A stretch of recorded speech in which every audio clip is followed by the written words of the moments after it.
안개가 짙게 깔린 새벽 서울의 풍경은 몽환적이었다. 높고 화려한 빌딩들은 흐릿한 윤곽 속에 잠겨 있었고 도시의 소음은 희미한 울림으로 변했다. 하지만 이 평화로운 새벽 풍경 아래 치열하고 고된 삶을 살아가는 이들이 있었다. 그중 한 명인 박서연은 이른 새벽부터 분주했다. 낡은 원룸의 창문 너머로 보이는 도시는 그녀에게 동경의 대상이 아니라 버텨내야 할 현실 그 자체였다. 그녀의 손은 언제나 굳은 살이 박여 있었고 붓과 도자기를 다루는 섬세한 예술가의 손이라기보다는 고단한 노동자의 손에 가까웠다. 서연은 시골 마을에서 가난하지만 평화롭게 자랐다. 그녀의 아버지는 작은 도에 공방을 운영했지만 시대의 흐름을 타지 못해 늘 경제적으로 어려움을 겪었다. 서연은 그런 아버지를 돕기 위해 일찍부터 도예를 배웠고 그 분야에서 뛰어난 재능을 보였다. 그녀가 빚은 도자기들은 단순하면서도 깊은 아름다움을 지니고 있었고 흙의 생명력을 그대로 담고 있다는 평을 들었다. 하지만 가난은 예술가의 꿈을 키우기에는 너무나 큰 장애물이었다. 결국 그녀는 학자금 대출과 아버지의 병원비를 감당하기 위해 서울로 올라왔다. 서울에서의 삶은 녹록지 않았다. 그녀는 낮에는 카페에서 아르바이트를 하고 밤에는 작은 공방에서 도자기를 빚으며 하루를 보냈다. 그러나 도자기 판매만으로는 생활비를 충당하기 어려웠고 그녀의 빚은 날마다 눈덩이처럼 불어났다. 그날 아침도 여느 때와 다를 바 없었다. 서연은 늦지 않기 위해 서둘러 출근길에 나섰다. 평소와 달리 왠지 모르게 불안한 예감이 그녀를 감쌌지만 바쁜 일상 속에서 그 예감을 떨쳐내려 애썼다. 그녀는 지하철역으로 향하는 길목에 놓인 좁은 횡단보도를 건너고 있었다. 그곳은 신호등도 없는 사람들의 통행이 뜸한 작은 길이었다. 그때였다. 저 멀리서 트럭 한 대가 요란한 경적을 울리며 빠른 속도로 달려오는 것이 보였다. 운전자는 아마도 졸음운전 중인 듯 핸들을 제대로 잡지 못하고 이리저리 흔들렸다. 바로 그때 서연의 눈에 띈 것은 트럭 바로 앞에 서 있는 한 남자였다. 그는 검은색 정장 차림의 남자로 고급스러운 분위기를 풍겼지만 그의 눈은 텅 비어 있었다. 그는 앞을 보지 못하는 시각장애인이었다. 지팡이를 짚고 있었지만 트럭이 달려오는 위험을 전혀 감지하지 못한 채 서 있었다. 운전자는 뒤늦게 남자를 발견하고 급하게 핸들을 꺾었지만 이미 때는 늦었다. 트럭은 굉음을 내며 남자를 향해 돌진했다. 주변의 몇몇 사람들은 멈춰서서 그 끔찍한 광경을 지켜볼 뿐이었다. 누군가는 비명을 질렀고 누군가는 핸드폰을 꺼내려 했다. 하지만 그 누구도 선뜻 나서는 사람은 없었다. 너무나 순식간에 벌어진 일이었다. 서연의 심장이 쿵 하고 내려앉았다. 그녀의 머릿속에는 오직 한 가지 생각뿐이었다. 저 남자를 구해야 해. 그녀는 아무런 망설임 없이 본능적으로 몸을 움직였다. 트럭의 굉음과 사람들의 비명소리가 뒤섞인 혼란 속에서 서연은 온 힘을 다해 달려갔다. 위험해요. 그녀는 소리쳤지만 남자는 듣지 못하는 것 같았다. 서연은 남자의 팔을 움켜쥐고 온몸으로 그를 밀쳐냈다. 그 순간 트럭의 거대한 범퍼가 그녀의 옆구리를 강타했다. 엄청난 충격과 함께 그녀의 몸이 허공으로 붕 떠올랐고 아스팔트 바닥으로 내동댕이 쳐졌다. 온몸의 뼈가 부서지는 듯한 고통이 그녀를 덮쳤다. 그녀의 눈앞은 순식간에 희미해졌고 세상의 모든 소리가 아득하게 멀어졌다. 그녀의 의식이 사라지기 직전 그녀는 희미하게 남자가 안전한 곳으로 쓰러지는 것을 보았다. 그리고 그녀는 자신도 모르게 안도의 미소를 지었다. 남자는 서연의 희생으로 무사했다. 그는 바닥에 쓰러진 채 혼란스러운 상황 속에서도 누군가 자신을 밀쳐냈다는 사실을 어렴풋이 짐작했다. 그의 시각은 빛을 잃었지만 그의 귀는 주변의 모든 소리를 생생하게 듣고 있었다.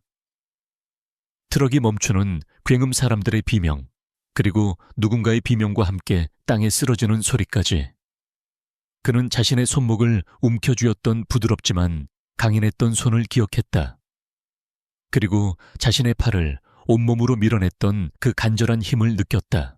남자는 자신이 살아남았다는 사실보다 누군가 자신을 위해 희생했다는 사실에 더 큰 충격을 받았다.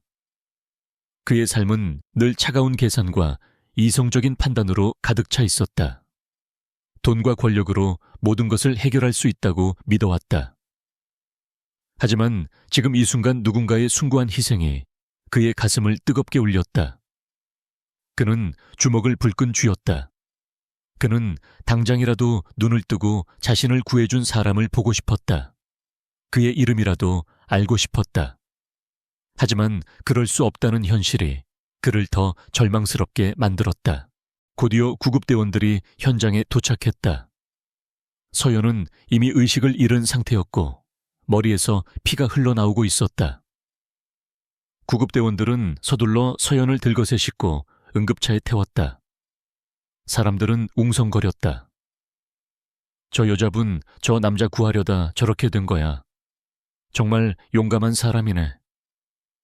그런데 저 남자는 누구야 멀쩡한데. 그때 한 여자가 다가와 남자를 부축했다. 그녀는 남자의 비서인 듯 남자의 신분을 알고 있는 것처럼 보였다. 대표님, 괜찮으세요? 다행입니다. 제가 바로 연락드릴게요. 남자는 비서의 부축을 받으며 천천히 일어섰다. 그의 얼굴은 평온해 보였지만 그의 마음속은 거대한 파도에 휩쓸린 듯 격렬하게 요동치고 있었다. 그는 비서에게 말했다. 나를 구해준 사람, 그 사람을 찾아. 무슨 수를 써서라도. 그리고 그 사람이 입원한 병원, 병실 모든 것을 알아내. 그리고 그 사람의 모든 비용을 우리 회사에서 부담하게 해. 그의 목소리는 차분했지만 그 안에는 강한 결의가 담겨 있었다. 서연은 병원으로 옮겨져 응급수술을 받았다. 다행히 생명에는 지장이 없었지만 옆구리 갈비뼈에 금이 가고 심한 타박상을 입어 한동안 움직이기 힘든 상태였다. 그녀의 부모님은 소식을 듣고 서둘러 병원으로 달려왔다. 딸의 모습을 본 어머니는 눈물을 쏟아냈고 아버지는 아무 말 없이 고개를 숙인 채 손을 떨었다. 며칠 후 서연은 병실에서 겨우 의식을 되찾았다. 그녀의 몸은 여전히 무거웠지만 그녀의 마음은 평화로웠다. 그녀는 자신이 누군가를 구했다는 사실에 뿌듯함을 느꼈다. 하지만 그녀는 그 남자가 누구인지 그리고 그 남자가 그녀를 찾아오리라는 생각은 꿈에도 하지 못했다. 그녀는 그저 빨리 회복해서 다시 일터로 돌아갈 생각뿐이었다. 그때 병실 문이 조심스럽게 열렸다. 문을 열고 들어온 사람은 다름 아닌 사고가 났던 그 남자였다. 그는 여전히 검은색 정장을 입고 있었고 그의 옆에는 비서로 보이는 여자가 그를 부축하고 있었다. 남자의 얼굴에는 미안함과 함께 깊은 감사의 감정이 어려 있었다. 그는 서연의 침대 옆에 멈춰 섰다. 혹시 저를 구해준 분이 맞으신가요? 남자가 조심스럽게 물었다. 그의 목소리는 낮고 부드러웠지만 그 안에는 흔들림 없는 힘이 느껴졌다. 서연은 그 목소리를 듣고 자신이 구했던 그 사람이라는 것을 알아차렸다. 그녀는 고개를 끄덕였다. 네, 맞아요. 남자의 입가에 희미한 미소가 번졌다. 정말 감사합니다. 당신 덕분에 저는 살아남았습니다. 저는 한민준입니다. 그는 자신의 이름을 밝히고 이어서 충격적인 사실을 덧붙였다. 저는 JK그룹의 대표입니다. 서연은 그의 말에 놀라 눈이 휘둥그레졌다. 그녀는 그제야 그가 범상치 않은 사람이라는 것을 깨달았다. 그녀의 눈에 비친 그는 시력을 잃었음에도 불구하고 뿜어져 나오는 위엄과 카리스마로 가득 차 있었다. 제가 당신의 은혜를 어떻게 갚아야 할지 모르겠습니다. 민준의 목소리에는 진심 어린 고마움이 담겨 있었다. 그는 주머니에서 작은 명함 크기의 카드를 꺼내 비서에게 건넸다. 비서는 그 카드를 서연에게 조심스럽게 건넸다. 그것은 JK그룹의 VIP 전용 카드였다. 이 카드는 당신의 모든 치료비를 포함한 모든 비용을 책임질 것입니다. 그리고 앞으로 당신이 겪는 모든 어려움을 제가 해결해 드리겠습니다. 서연은 카드를 받아들고 복잡한 표정을 지었다. 그녀는 그저 선한 마음으로 한 일이었을 뿐인데 이렇게 엄청난 보답을 받게 될 줄은 꿈에도 생각하지 못했다. 그녀는 그에게서 느껴지는 알 수 없는 무게감에 짓눌리는 듯한 기분을 느꼈다. 그녀는 그저 조용히 고개를 숙일 뿐이었다. 하지만 민주는 거기서 멈추지 않았다. 그는 비서에게 무언가 속삭이더니 이내 다시 서연을 향해 몸을 돌렸다. 그리고 서연에게 그녀의 인생을 송두리째 바꿀 전혀 예상치 못한 제안을 건넸다. 그것은 단순한 감사나 보상이 아닌 그녀의 인생에 얽힌 거대한 운명의 시작을 알리는 것이었다. 병원 복도는 정적에 잠겨 있었다. 늦은 밤의 병원은 차분했지만 서연의 병실 안은 팽팽한 긴장감으로 가득 차 있었다. 민준의 충격적인 제안, 즉 저와 결혼해 주십시오라는 말은 서연의 귓가에 끊임없이 맴돌았다. 그 말은 너무나 갑작스러웠고 그녀의 삶과 너무나 동떨어진 이야기였다. 결혼, 그것도 이름만 대면 모르는 사람이 없는 거대 기업의 대표와 서여연은 숨막히는 침묵 속에서 겨우 입을 열었다. 대표님, 저는 그저 제가 할 일을 했을 뿐입니다.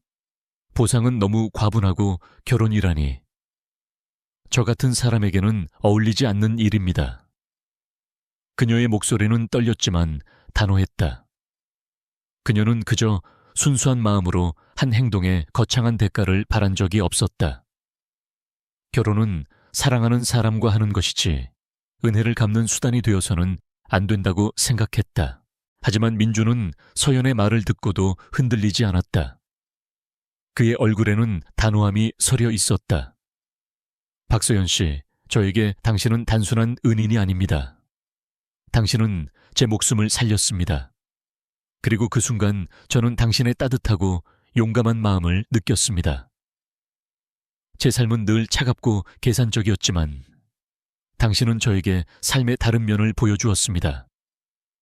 당신의 은혜는 단순한 돈으로 갚을 수 있는 것이 아닙니다. 저는 당신을 제 아내로 맞이하고 싶습니다.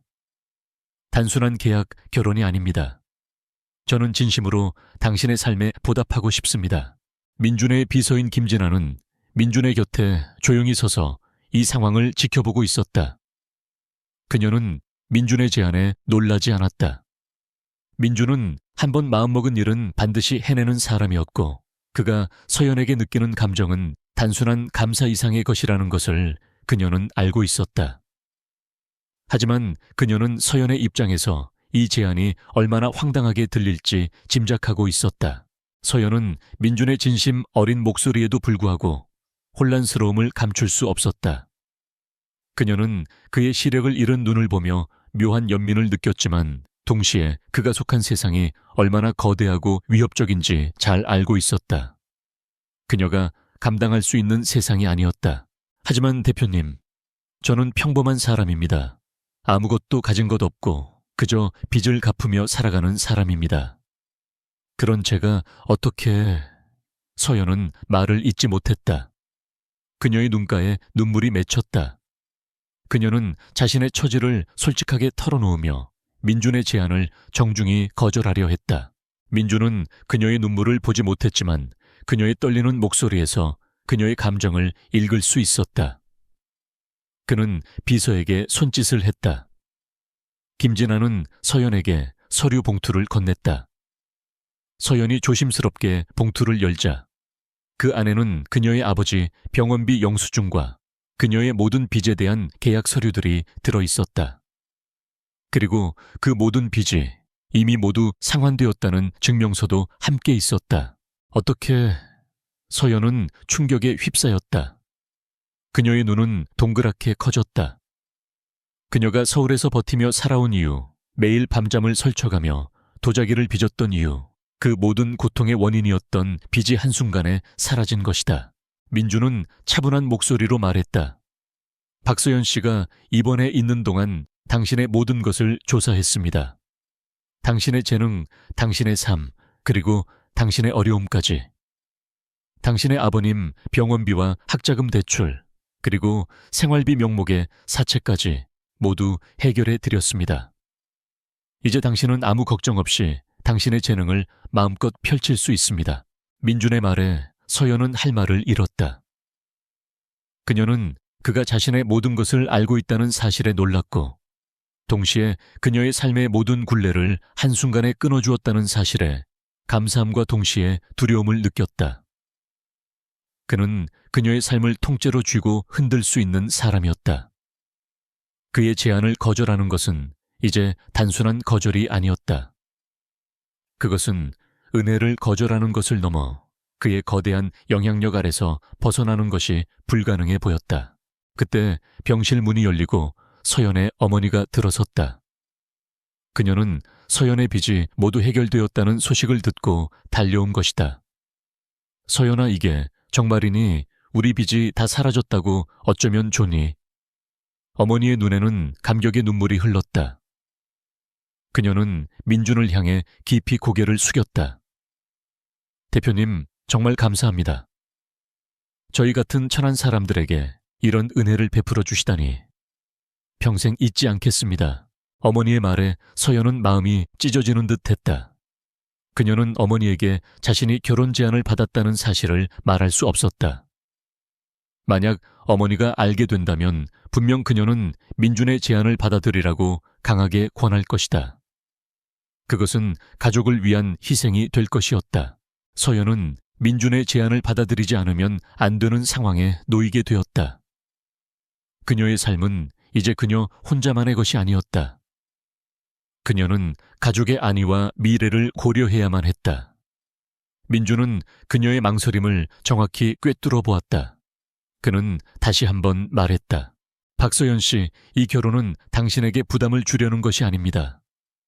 저는 당신에게 새로운 삶의 기회를 주고 싶습니다. 당신의 재능을 마음껏 펼칠 수 있는 환경, 그리고 당신이 이전에 겪었던 모든 고통에서 벗어날 수 있는 안전한 삶을 제공하고 싶습니다. 저에게도 당신이 필요합니다. 당신의 따뜻한 마음과 용기, 그리고 당신의 솔직함이 저에게는 가장 필요한 것입니다. 계약 기간은 1년입니다. 그 후에는 당신의 선택에 따르겠습니다. 모든 것은 당신의 결정에 달렸습니다. 1년이라는 시간 제한과 이후의 자유로운 선택권을 보장한다는 말은 서연에게 한 줄기 빛과 같았다. 그녀는 1년만 버티면 가족의 삶을 안정시키고 다시 자신의 삶으로 돌아올 수 있다는 희망을 보았다. 그녀는 더 이상 거절할 힘이 없었다. 그녀는 고개를 끄덕였다. 알겠습니다. 대표님의 제안을 받아들이겠습니다. 서연의 대답에 민준의 입가에 희미한 미소가 번졌다. 그는 비서에게 지시했다. 김 비서, 결혼 준비를 진행하게. 최대한 조용하게 하지만 품위 있게. 그리고 박서연 씨가 퇴원하는 대로 우리 집으로 모시도록. 그의 목소리에는 이제 더 이상 망설임이 없었다. 그의 마음은 이미 굳게 정해져 있었다. 그렇게 순수한 마음으로 시작된 한 여자의 용기 있는 행동은 그녀의 삶을 전혀 예상치 못한 방향으로 이끌었다. 한 명은 빚더미에서 벗어났고 한 명은 새로운 삶의 의미를 찾았다. 하지만 이 결혼이 그들에게 행복만을 가져다 줄지는 아무도 알 수 없었다. 이들의 관계는 이제 막 시작되었을 뿐이고 그들 앞에는 상상도 할 수 없는 시련과 갈등이 기다리고 있었다. 특히 그들이 속하게 될 세상, 그리고 그 세상 속에서 숨어있는 또 다른 진실들이 그들을 위협할 것이었다. 한민준 대표의 웅장한 저택은 서울 외곽의 언덕 위에 자리하고 있었다. 거대한 철문이 열리자 정원사들이 가꾼 듯한 아름다운 조경이 눈앞에 펼쳐졌다. 서연은 고급 세단의 창밖으로 보이는 이 믿을 수 없는 풍경을 멍하니 바라보았다. 낡은 원룸에서 벗어나 병원에서 퇴원한 지 하루 만에 그녀는 자신이 전혀 속할 수 없는 세상의 한복판에 서 있었다. 민준의 개인 비서인 김진아는 서연을 정중하게 안내하며 말했다. 서연 사모님, 이제 이곳이 사모님의 집이 될 겁니다. 불편한 점이 있으시면 언제든지 저에게 말씀해 주세요. 사모님. 그 낯선 호칭이 서연의 귀에 낯설게 들렸다. 그녀는 그저 평범한 박서연일 뿐인데 이 거대한 저택의 안주인이라니. 모든 것이 꿈만 같았다. 저택의 내부는 더욱 압도적이었다. 높은 천장, 앤티크 가구 벽면을 가득 채운 고가의 미술품들. 서연은 조심스럽게 발걸음을 옮겼다. 흙과 나무 냄새가 가득했던 그녀의 작은 공방과는 너무나도 다른 차갑고 낯선 공기였다. 서연은 민준과의 계약 결혼이라는 사실을 잊지 않으려 애썼다. 그녀는 이 거대한 저택의 주인이 아니라 잠시 머물다 갈 손님이었다. 이 사실이 그녀의 마음을 그나마 평온하게 해주었다. 민준은 서연에게 한 가지를 당부했다.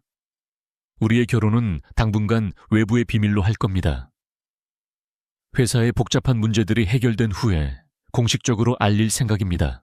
서연은 그의 말에 조용히 고개를 끄덕였다. 그녀에게는 오히려 더 다행스러운 일이었다.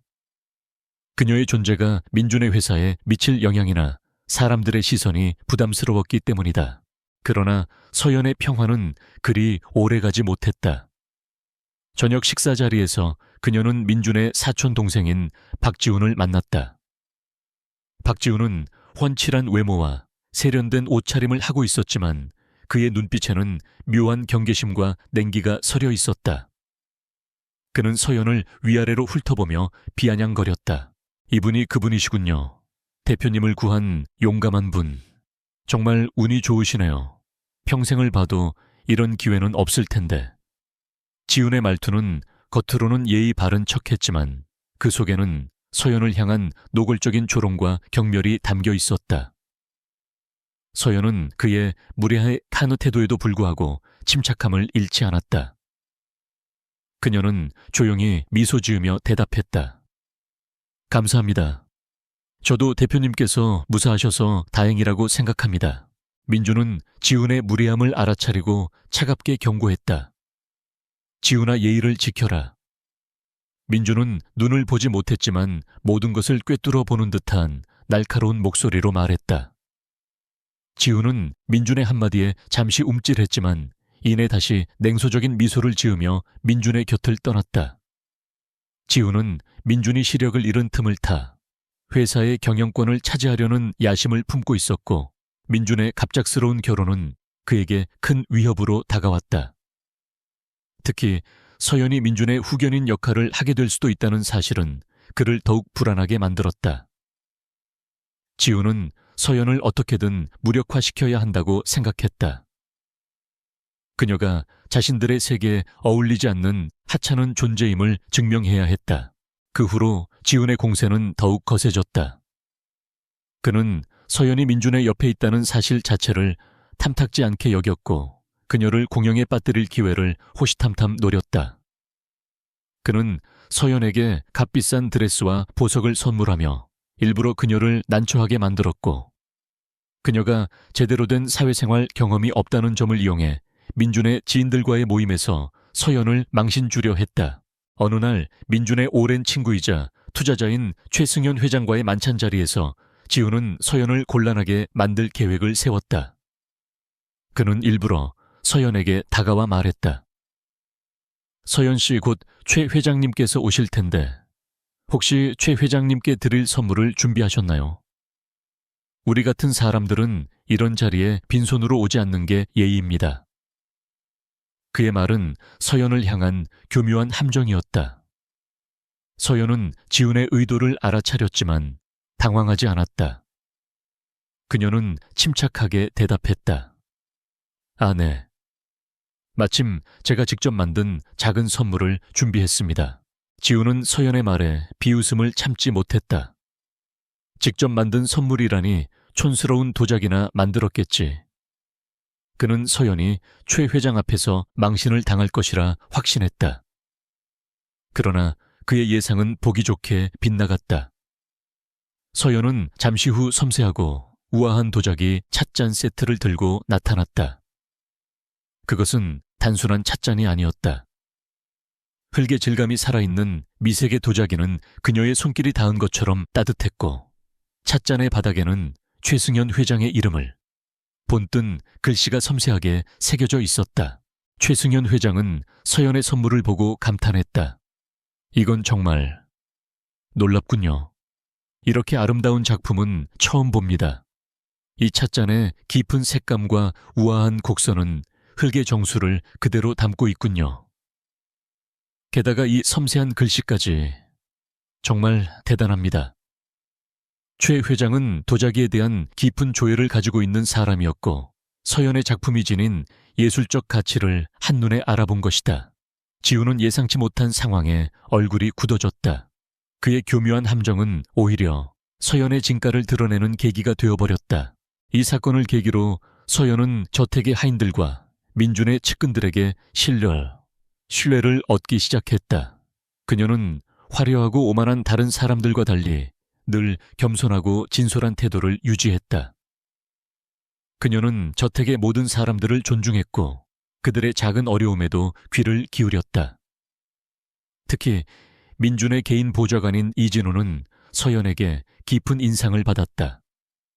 이진우는 민준의 오랜 충신으로 그에게 닥친 모든 위기를 함께 해온 인물이었다.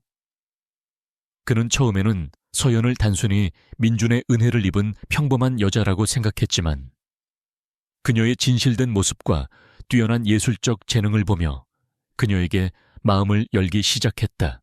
서연은 민준이 시력을 잃은 후 그가 얼마나 외롭고 힘든 시간을 보냈을지 짐작했다.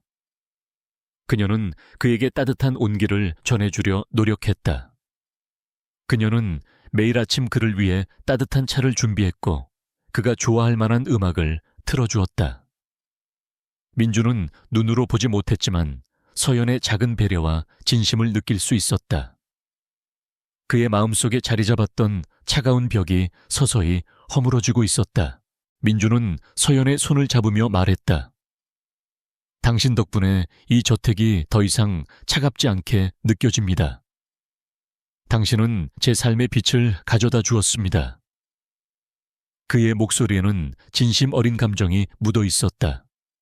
서연은 그의 따뜻한 손길을 느끼며 묘한 감정에 휩싸였다. 그들의 관계는 이제 단순한 계약 관계가 아닌 서로에게 깊은 감정적 유대감을 형성해가고 있었다. 하지만 지훈의 음모는 여기서 멈추지 않았다.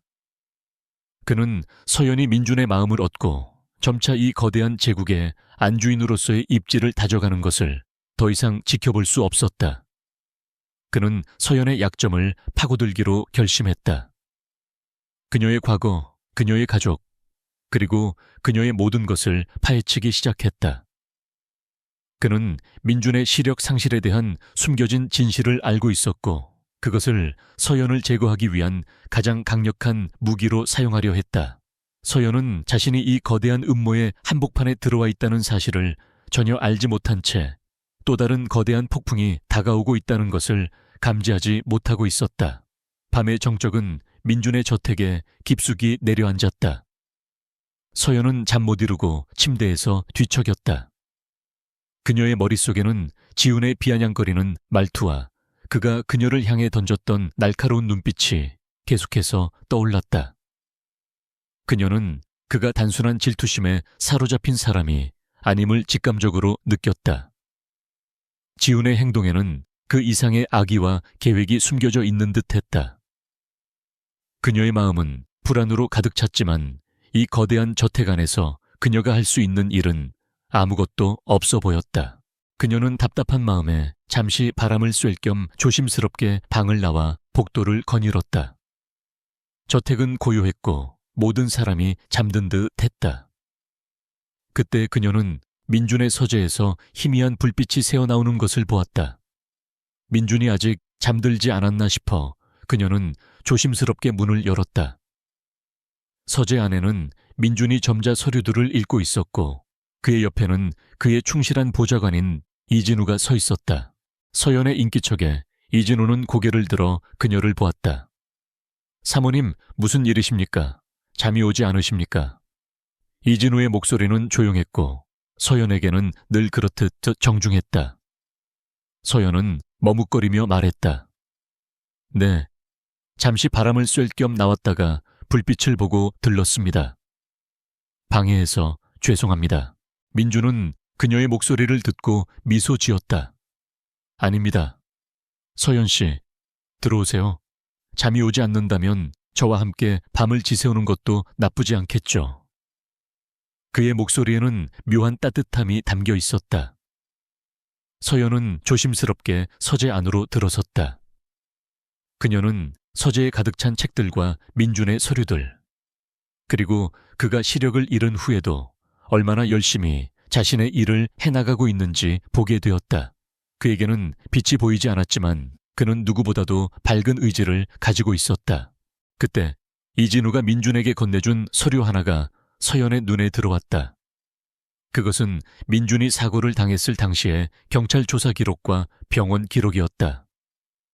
서연은 무심코 그 서류들을 보다가 이상한 점을 발견했다.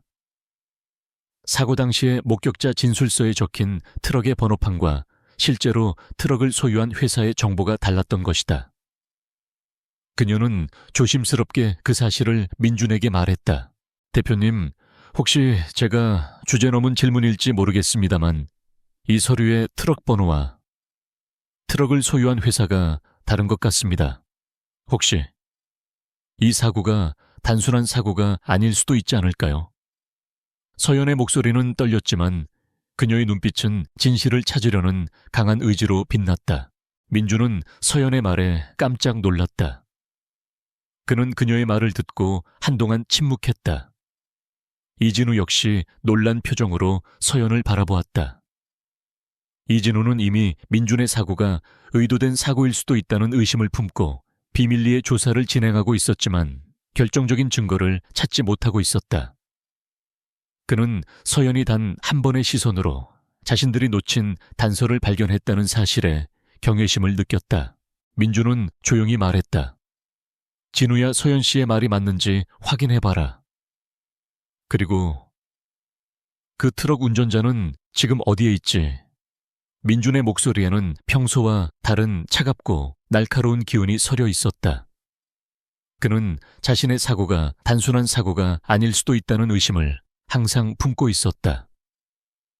하지만 시력을 잃은 후 그는 모든 것을 스스로 조사하기 어려웠다. 이제 서연의 날카로운 통찰력 덕분에 그는 진실에 한 발짝 더 다가갈 수 있게 된 것이다. 이진우는 밤새워 조사에 착수했다. 다음 날 아침 이진우는 민준과 서연에게 충격적인 보고를 했다. 대표님, 사모님의 말씀대로였습니다. 사고 당시 트럭 운전자는 이미 출국한 상태였고 그 운전자의 계좌로 거액의 돈이 입금된 기록이 발견되었습니다. 그리고 그 돈의 출처는 지훈 상무의 개인 비자금이었습니다. 이진우의 말에 서연은 숨을 들이마셨다. 그녀의 예상은 맞아떨어졌지만 그 진실은 그녀가 생각했던 것보다 훨씬 더 끔찍했다. 민주는 자신의 사촌동생이 자신의 눈을 멀게 하려 했다는 사실에 분노와 배신감을 느꼈다. 그의 얼굴은 차갑게 굳었고 그의 주먹은 꽉 쥐어져 있었다. 그는 자신의 권력을 이용해 지훈을 제거할 수도 있었지만 그는 서연의 방식대로 정면으로 맞서 싸우기로 결심했다. 진실을 밝히고 모든 것을 법의 심판에 맡기기로 한 것이다. 민주는 서연의 손을 잡았다. 서연 씨, 당신 덕분에 진실을 알게 되었습니다. 이제 당신은 단순한 제 아내가 아닙니다. 당신은 이 모든 사건을 해결할 열쇠입니다. 하지만 이 싸움은 매우 위험할 겁니다. 지훈은 자신이 저지른 일이 드러날 것을 두려워해 무슨 짓이라도 할 수 있습니다. 괜찮으시겠습니까? 서여연은 민준의 걱정 어린 목소리에 흔들리지 않았다. 그녀는 이미 이 싸움에 발을 들여놓았고 물러설 곳은 없었다. 그녀는 민준의 손을 꽉 잡으며 말했다. 괜찮습니다, 대표님. 저는 대표님의 눈이 되어 드리겠습니다. 제가 할 수 있는 모든 것을 하겠습니다. 그녀의 눈에는 두려움 대신 굳건한 의지가 담겨 있었다. 그날 이후로 서연은 민준과 함께 지훈의 음모를 파헤치는 일에 깊숙이 관여하게 되었다. 그녀는 이진우의 도움을 받아 민준의 사고 현장을 다시 찾아가기도 했고, 사고 당시의 목격자들을 찾아다니며 증언을 확보하려 애썼다. 그녀는 평범한 시골 소녀가 아닌 뛰어난 통찰력과 용기, 그리고 불의에 맞서는 정의로운 인물로 변해가고 있었다. 민준은 그녀의 놀라운 능력과 용기에 다시 한번 감탄했다. 그는 그녀가 단순한 은인이 아닌 자신의 인생에 없어서는 안 될 소중한 존재임을 깨달았다. 하지만 지우는 서연의 행동을 예의주시하고 있었다. 그는 서연이 자신을 의심하고 있다는 사실을 알아차렸고 그녀를 제거하기 위한 마지막 계획을 세웠다. 그는 민준과 서연이 모든 것을 파헤치기 전에 그들의 관계를 결정적으로 끊어버릴 방법을 찾아냈다. 그것은 바로 서연이 민준에게 돈 때문에 접근했다는 거짓 소문을 퍼뜨리는 것이었다. 그는 서연이 민준의 재산을 노린 꽃뱀이라는 누명을 씌워 그녀의 모든 것을 무너뜨릴 계획을 세웠다. 폭풍전야의 고요 속에서 민준과 서연은 지훈의 음모를 막아내고 진실을 밝혀낼 수 있을까? 그들의 사랑은 이 거대한 위기를 이겨내고 진정한 결실을 맺을 수 있을까? 모든 것은 이제 다음 장에서 펼쳐질 마지막 싸움에 달려 있었다. 긴장감은 마치 차가운 겨울 공기처럼 민준의 저택을 덮쳤다. 지훈의 음모는 걷잡을 수 없이 퍼져나갔고 서연은 민준의 재산을 노린 꽃뱀이라는 소문에 휩싸였다. 신문과 방송 매체는 익명의 제보를 바탕으로 서연을 비난하는 기사를 쏟아냈다. 서연은 자신의 이름과 함께 돈 때문에 회장님께 접근한 여자라는 자극적인 문구들이 헤드라인을 장식하는 것을 보며 깊은 절망에 빠졌다. 그녀는 민준에게 혹시나 자신 때문에 피해가 갈까봐 미안함과 죄책감에 시달렸다. 민준은 그녀를 안심시켰다. 그는 서연의 손을 잡으며 말했다. 서연 씨, 괜찮습니다. 그들은 우리의 사랑을 훼손할 수 없습니다. 이 모든 것은 지훈의 마지막 발악일 뿐입니다. 이제 그를 끝장낼 때가 되었습니다. 그의 목소리는 차분했지만 그 안에는 흔들리지 않는 굳건함이 있었다. 민준은 이미 이 상황을 예상하고 있었다. 그는 지훈이 마지막 발악으로 서연을 공격할 것이라고 짐작하고 이에 대한 모든 준비를 마친 상태였다. 다음 날 아침 JK그룹의 이사회 회의가 열렸다. 회의장에는 민준, 지훈 그리고 여러 이사들과 주요 주주들이 모였다. 지훈은 자신만만했다. 그는 이미 대부분의 주주들에게 서연과 민준의 결혼이 단순한 계약에 불과하며 서연이 민준의 재산을 노리고 있다는 사실을 암시하는 자료들을 뿌린 상태였다. 그는 이사회의 지지를 얻어 민준의 대표 자리를 박탈하고 자신이 JK그룹의 새로운 대표가 될 꿈에 부풀어 있었다. 지훈은 먼저 민준을 향해 비난의 포문을 열었다. 형님 시력을 잃으신 것도 모자라 회사에 아무런 도움도 되지 않는 여자를 아내로 맞이하시다니요. 사람들의 평판이 땅에 떨어졌습니다. 이사회의 명예를 위해서라도 형님께서는 대표 자리에서 물러나셔야 합니다. 그의 목소리에는 승리감에 도취된 오만이 가득했다. 민준은 그의 말을 조용히 듣고 있었다. 그리고 그의 옆에는 서연이 굳건히 서 있었다. 지훈은 서연을 향해 비웃음을 날리며 말했다. 그리고 저 여자에게는 더 이상 발언권을 주지 마십시오. 돈에 눈이 멀어 회장님께 접근한 여자일 뿐입니다. 그 순간 서연은 모두가 보는 앞에서 조용하지만 힘있는 목소리로 말했다. 지훈 상무님, 제 말이 옳습니다.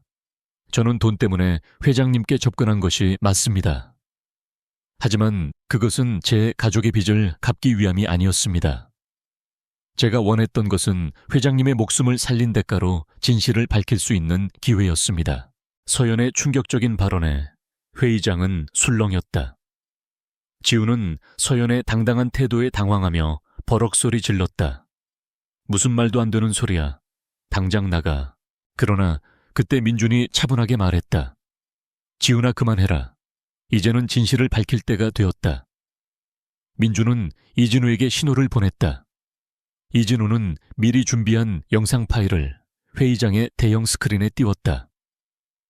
그것은 바로 지훈이 트럭 운전자와 접촉하고 거액의 돈을 건네는 장면이 담긴 CCTV 영상이었다. 영상과 함께 이진우는 운전자의 진술서와 금융거래 내역을 제시했다. 이것은 사고 당시 운전자의 계좌로 입금된 돈의 출처와 그 운전자가 지훈 상무님으로부터 직접 사고를 사주받았다는 진술서입니다. 이진우의 목소리는 한 점의 흔들림도 없었다. 회의장은 충격과 경악으로 가득 찼다. 이사들과 주주들은 믿을 수 없다는 듯이 스크린을 바라보았다. 지우는 얼굴이 하얗게 질린 채 서연을 향해 이를 갈았다. 네가 어떻게 해? 민주는 지훈을 향해 차가운 목소리로 말했다.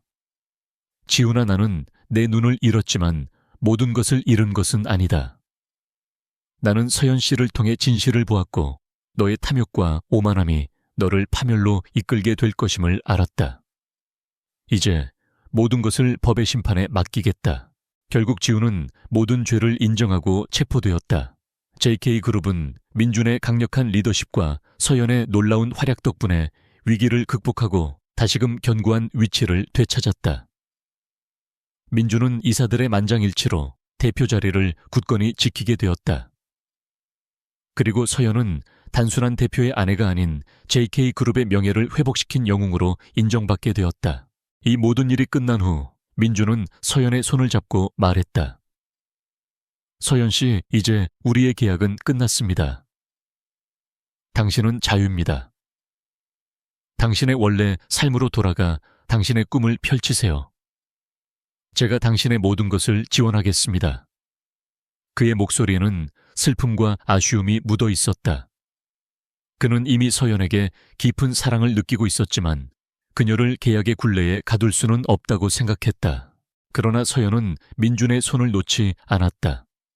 그녀는 따뜻한 미소를 지으며 말했다. 대표님, 저는 이제 돌아갈 곳이 없습니다. 제가 돌아갈 곳은 바로 대표님의 곁입니다. 우리의 계약은 끝났지만 우리의 사랑은 이제 시작입니다. 저에게는 대표님이 계신 이곳이 바로 제 삶의 전부입니다. 민준은 서연의 진심 어린 고백에 감동의 눈물을 흘렸다. 그의 눈은 여전히 빛을 잃었지만 그의 마음은 서연이라는 빛으로 가득 찼다. 그 후 민준은 시력을 되찾기 위한 수술을 받았다. 수술은 성공적이었다. 오랜만에 빛을 본 그의 눈에 가장 먼저 들어온 것은 감격의 눈물을 흘리고 있는 서연의 아름다운 얼굴이었다.